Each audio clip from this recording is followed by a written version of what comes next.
होती है और सारी चीजें होती हैं, व्यक्ति फॉर्मेलिटी निभा देता है, लेकिन जहां अपनापन होता है वहीं पर व्यक्ति नाराज भी होता है, मनाता है। नरसिंह जी भगवान के ऊपर नाराज हो गए, ले तू द्वारिकाधीश बना है, दुनिया के भक्तों का काम करने के लिए तेरे पास समय है और मेरी नानी बाई का मायरा भरने के लिए तुझे फुर्सत नहीं। और एक एक भक्त का नाम लेकर के नरसिंह जी ने ठाकुर जी को जो खरी खोटी सुनाई। बोले वो कबीरदास तुम्हारा काका लगता था, ऐसे ही कहा। नरसिंह जी ने कहा वो कबीरदास तुम्हारा काका लगता था, जिसके घर ब्यालद लाने के लिए आप गाड़ी भर के लेकर के गए। वो नामदेव तुम्हारा नाना लगता था, और ये कर्माबाई तुम्हारी काकी लगती थी, जिसके घर जाकर के धावलिया के ओट में बैठ करके खिचड़ी खाए। नरसिंह जी कहते हैं कर्मबाई थारी काकी होती, जिन लोग खिचड़ खायो रे। कर्मबाई थारी काकी होती, जिन लोग खिचड़ खायो रे। धावलिए की ओट बैठ कर, धावलिए की ओट बैठ कर, गटक गटकायो रे मरनट वर नागरिया। भगताने क्यों नहीं आया मरनट वर नागरिया। भगताने क्यों नहीं आया मरनट वर नागरिया। भगताने क्यों नहीं आया। मीरा काई थारी मासी होती, पाको काम संभालो रे। कर्मबाई थारी मासी होती, पाको काम संभालो रे। अरे मीरा काई थारी मासी होती, पाको काम संभालो रे। कर्मबाई थारी मासी होती, पाको काम संभालो रे। इसका प्याला राणा ने भेजा, इसका प्याला राणा ने भेजा। अरे इसका प्याला राणा ने भेजा, इसका प्याला राणा ने भेजा। इसे अमृत कर डालो रे मारा नटवर नागरिया। भगताने क्यों नहीं आया रे मारा नटवर नागरिया। भगताने क्यों नहीं आया रे मारा नटवर नागरिया। भगताने क्यों नहीं आया रे। नरसिंह जी ने कहा वो मीरा काई थारी मासी होती, वो तुम्हारी मौसी लगती। और वो कबीर के लिए भगवान ने क्या किया। बड़ी बड़ी सुंदर कथा है, सब कथा तो हम आपको नहीं सुना पाएंगे, लेकिन सबका संकेत थोड़ा थोड़ा। संसार में साधुओं के भी बड़े विरोधी होते महाराज। उनकी प्रतिष्ठा, उनकी इज्जत, उनकी पूंछ से लोगों को परेशानी। भगवान के भक्तों की पूंछ बढ़ जाए तो लोगों को परेशानी होती। एक महात्मा कहते थे हनुमान जी की पूंछ से रावण को बड़ी परेशानी थी। ये पूंछ जो है श्लेष है। पूंछ का एक अर्थ तो पूंछ है और एक पूंछ का अर्थ पूछ है। जिसकी पूंछ बढ़ जाए फिर रावण जैसे लोगों को बड़ी परेशानी होती। फिर रावण जैसे लोग सोचते हैं इसकी पूंछ में आग लगाओ।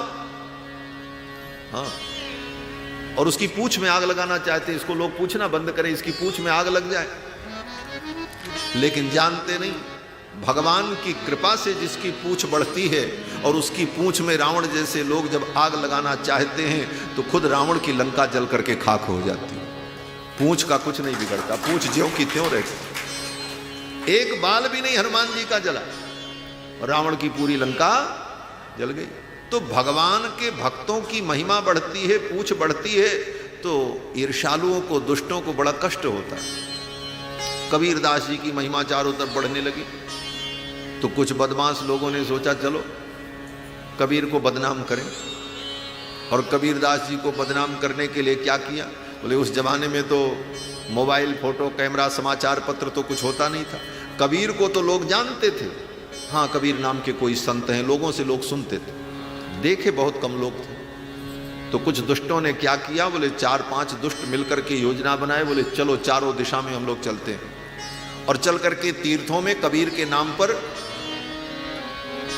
ये प्रचार किया जाए कि अगले महीने की पूर्णिमा तिथि को कबीरदास जी संतों का भंडारा कर रहे हैं और सब संत वहां पधारो, हम निमंत्रण देने आए हैं।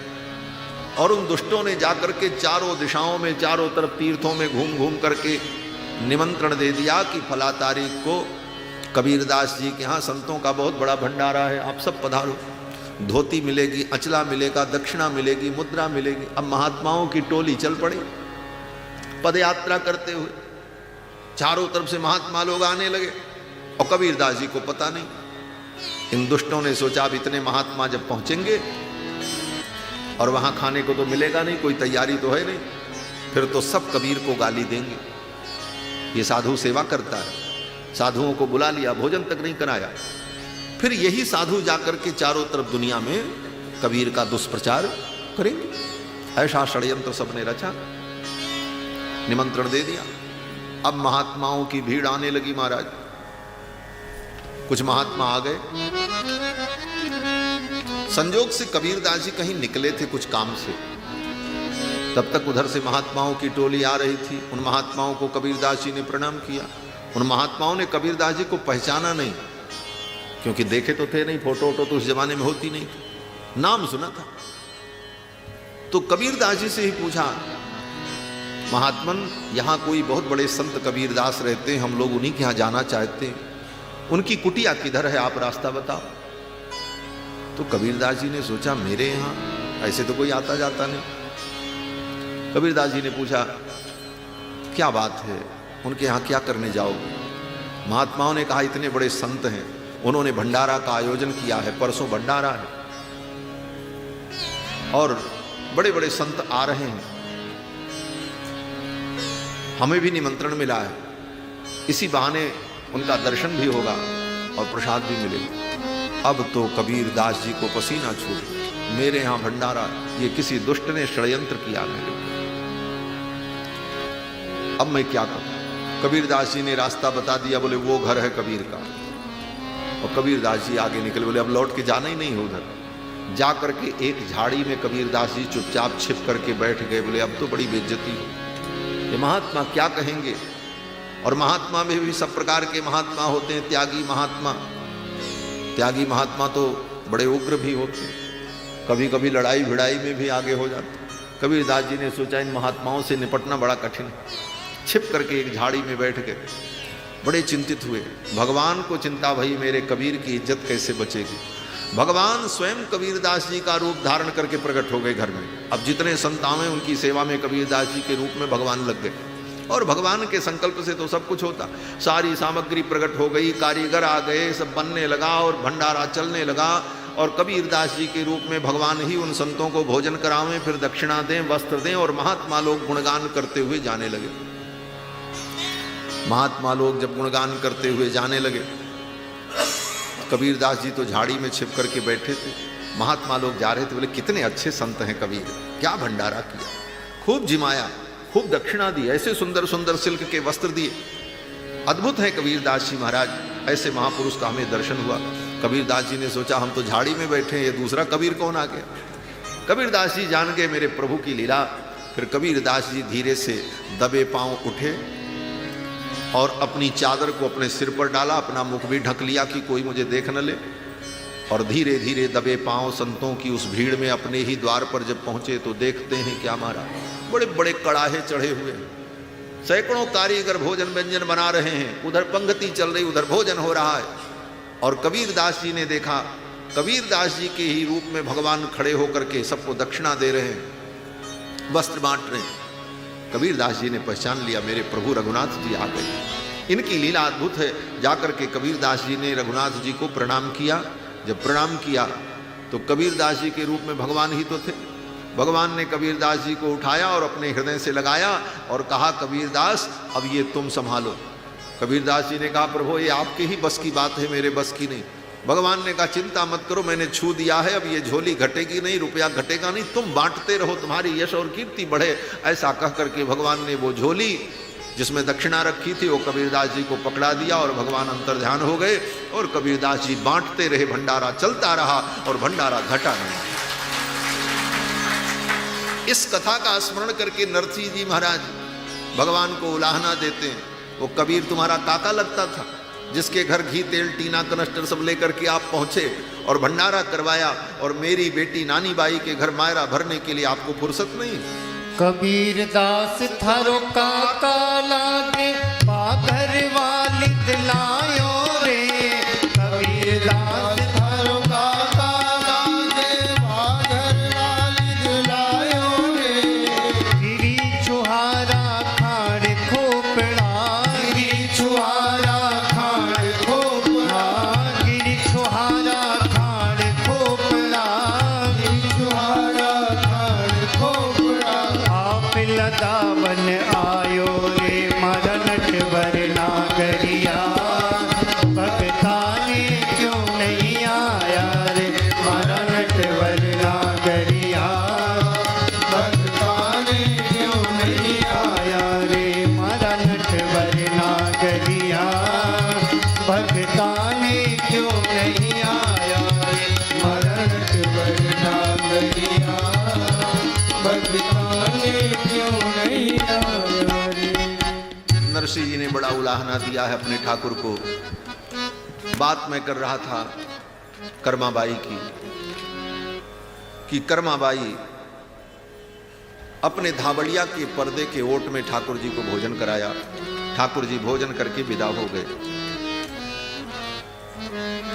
तब तक एक दिन कोई संत पहुंच गए महाराज, आचार्य महात्मा।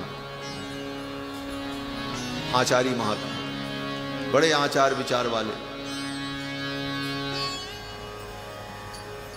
और सही में आचार विचार हो तो आचार विचार का सम्मान करना चाहिए।